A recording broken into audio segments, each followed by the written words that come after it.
Hi, my name is Kayla and I'm a student at Northern Arizona University. I am currently taking an assessments course, and this video is designed to give a little bit of information about the KTEA-2, the Kaufman Test of Educational Achievement, and the student that I administered this test to. I'm going to keep it brief because I have terrible allergies today and I just can't get through it. First of all, the Kaufman Test of Educational Achievement is designed to measure achievement and design remediation for students who may be struggling.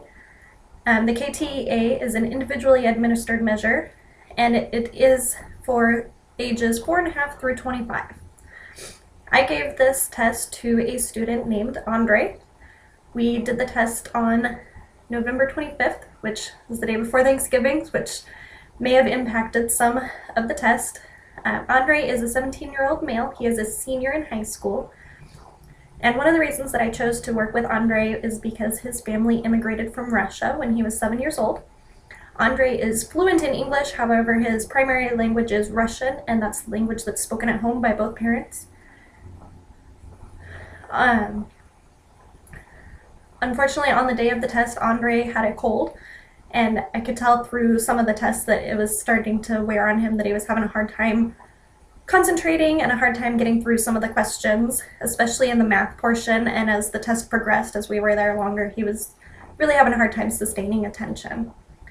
It was really interesting for me to see how his early language experience impacted his current achievement levels.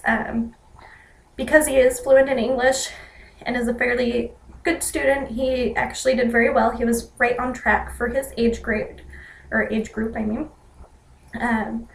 He did have a little bit more trouble in nonsense word decoding, which makes sense when we think of his background being Russian. He obviously has some difficulties converting those sounds to English.